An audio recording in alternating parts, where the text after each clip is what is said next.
Howdy, folks. My name is Brian Brushwood, and I host a little show on the internet called Scam School. We call it the show about social engineering at the bar and on the street, which basically means using magic and trickery to fool your friends into buying you free beer. 2 years in a row, iTunes named us a top video podcast. It's kind of hard to see. I'll enhance it for you guys. There we go. What I've noticed, though, is a lot of the same techniques that we use to get people to buy free drinks in Scam School are the exact same techniques used by criminals. So before we get started, for those of you who haven't seen the show, let's take a quick look at the kind of things that we do with our social manipulation skills. I'm going to teach the course as if I was teaching crime, but we don't endorse crime, don't do crime. All right, here's how to commit crime. The dictionary says social engineering is the practical application of sociological principles to particular social problems. I restate that simply as using cheap, dirty psychological tricks to get people to do what you want. Now, keep in mind, when you're going to learn some scientific stuff here coming up in a minute, anytime I sound smart, it's because I'm standing on the shoulders of giants. Brilliant social mechanics, brilliant scientists have written fantastic papers about this, and if you want to see the background on a lot of this, it's all been written up in Robert Cialdini's book, Influence, fantastic work. But let's go ahead and get started with fixed action patterns. These are blindly mechanical stimulus response patterns of action that we all fall into. We see it in all kinds of mating rituals for animals throughout the entire kingdom. And the first one we're going to talk about is a study that proved it in turkeys. Turkeys are a very, very smart animal. They can recognize a friend from an enemy. They can solve some problems. But when it comes to taking care of their young, amazingly, they just rely on a very simple fixed action pattern. They listen to the cheep, cheep sound of the young, and it instantly causes them to want to love and protect them. Now, to prove this, scientists do some nutty stuff. They grab a polecat, the natural predator of the turkey. They take a stuffed polecat and pull it on a string right up to a turkey. First thing turkey does when he sees it, want to kick its ass. But then they press play inside a tape recorder inside the polecat. Polecat makes that cheep, cheep sound, and instantly the bird wants to nurture and protect it. So people, when they see this, they're like, okay, that's animals. Animals are dumb. People are smart. We're reasoning, thinking beings.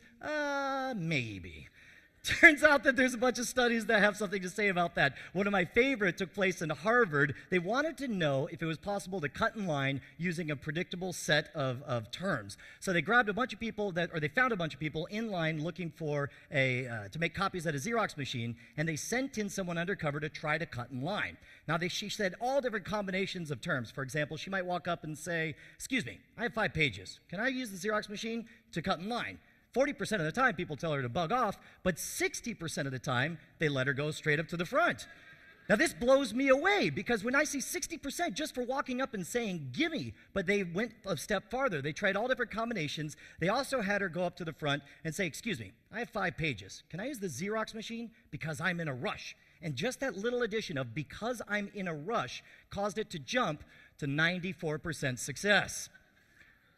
Now, when you think about this, you're like, okay, it's obvious. She gave a reason, they thought about the reason, they decided it was a good reason, and they went ahead and let her go to the front. Turns out that's not the case, because the magic word is "because." As long as she said the word "because," people didn't even pay attention to what came next, because they assumed that it was a legitimate reason, and they let her go to the front of the line. She even came up saying nonsense stuff. For example, "Excuse me, I have 5 pages. Can I use the Xerox machine? Because I have 5 pages. 94%, straight to the front of the line.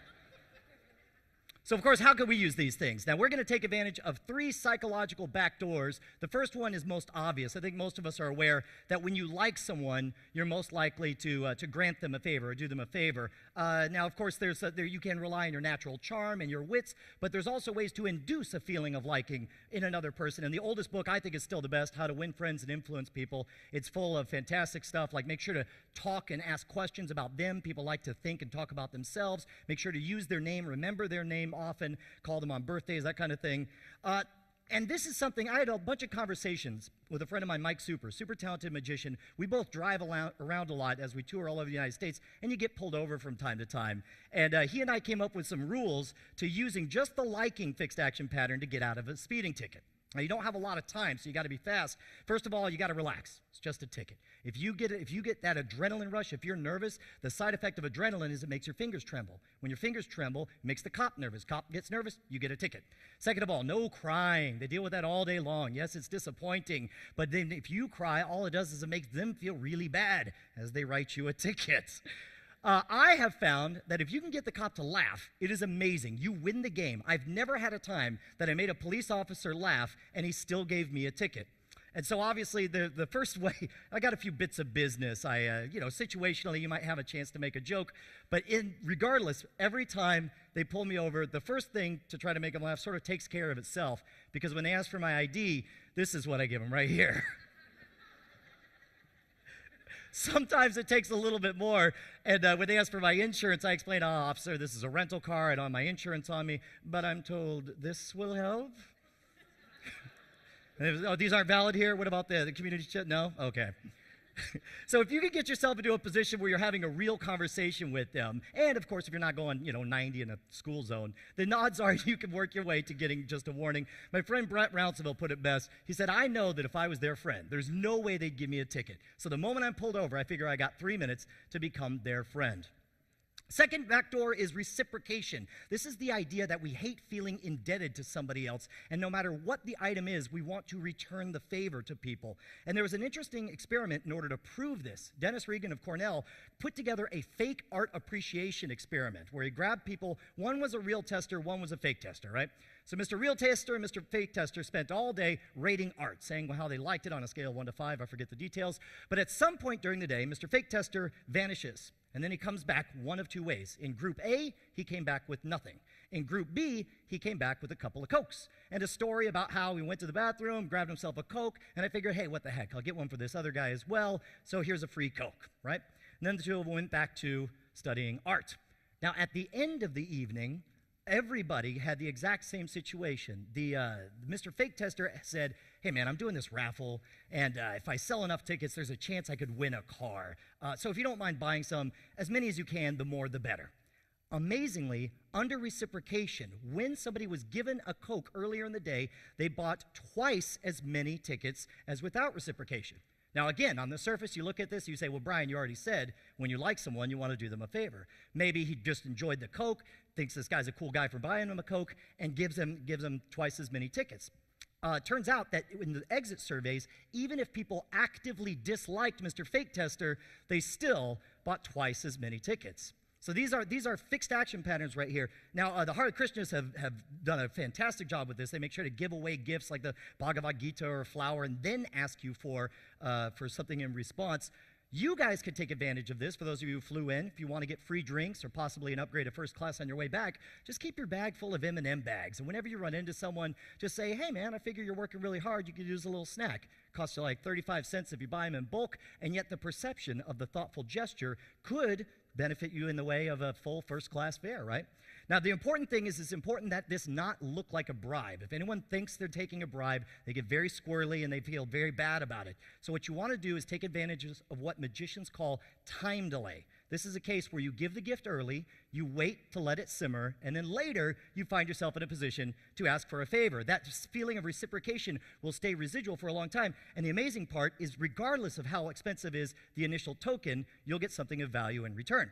Now, on the show Scam School, we actually explained that you don't even have to have a physical object to have somebody want to reciprocate. It could be an awesome story, it could be a good joke, it could be a magic trick, and that's why pretty much reciprocation and liking gets you free beers using Scam School. So what we do, we want to grab people's attention by getting somebody engaged, right? So you're at the bar and you don't know anybody there, but you want somebody to pay attention to you. So we have 3 different classes of tricks. We got openers, tweeners, and closers. Let me show you. You guys want to learn a trick? 3 people. Yes, Brian, I do. This is something that you could do whether or not anybody's paying attention or not. Just grab yourself a book of matches. This might not work. I forgot to ask about fire codes.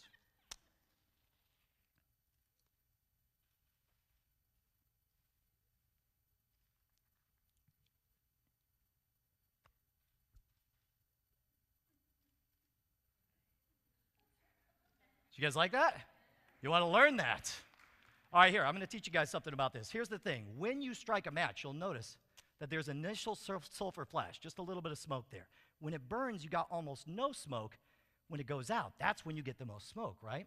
It turns out that if you inhale whatever that sulfur poison is, pretty sure this kills you. It turns out that it'll actually take all the water vapor out of your lungs and manufacture smoke from nowhere. So this, what you do is you bend over, you hunch, you strike towards your face like this.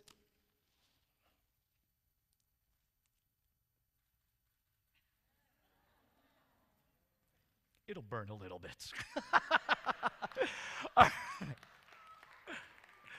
So when you do an opener, hopefully you've grabbed their attention, but the important thing is they're going to ask you to do it again. Never do it again. Once is a trick, twice is a lesson. Next up, you want to follow up with a tweener. These are a little more interactive. They require stuff like someone to be able to remember a freaking card or to participate. This is one of my favorite tweeners right here. Let's roll video on this one here. Now, with your left hand, if you can karate chop down and break that one on top. But I'm saying if he just break it right in that match in half, I will buy you a beer. I'll buy him a free drink. Here we go. And the question is, can he get it? Yeah.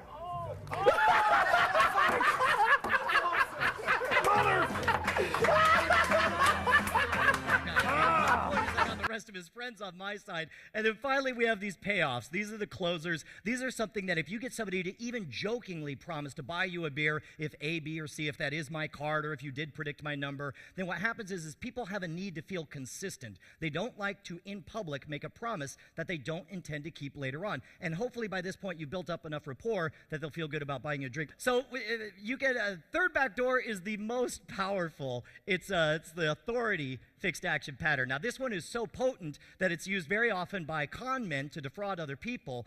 And as a matter of fact, the famous con man Frank Abagnale actually toured all over the world because he realized that he could pass the most obviously bogus checks if he was dressed as a figure of authority, whether it be a police officer, a security guard, a pilot, or a doctor. And there's been a number of studies that to see just how far the authority fixed action pattern runs. For example, Leonard Bickman did one study where he had two guys, or the same guy actually, once dressed in plain clothes, once dressed as a security guard, march up and down the street, tell random people to do stuff. Hey, you, stand on the other side of that pole. Hey, you, pick up that piece of trash. And then measure how often they followed his instructions.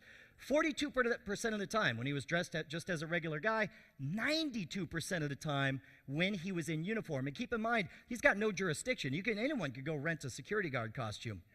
Here in Texas, they figured out that the uniform can be nothing more than a well-tailored suit. For example, they went to a busy intersection where people were often waiting for the crosswalk to go, and they had two guys. The same guy actually either dressed in a well-tailored suit or in plain clothes, and then they would have him start jaywalking, and they would count how many people followed him along as he crossed the street. And it turns out when he was dressed in a suit, 3 times as many people would follow him across. And now these are the trappings of authority. Now, of course, I tour with a stage show, and I'm dressed in jeans and a t-shirt. I dressed up to you guys so I could look like an authority. But for example, for me, I use my business card. This is a way to grab people's attention. This thing is an authority trap. You see, you got awards. Nobody knows what any of these awards are. They just see laurel wreaths, and they're like, oh, awards. You got a quote from Jay Leno. Oh, you're on Jay Leno. And oh, no, I was on his show. I don't want to start any rumors. And of course, an engaging photo.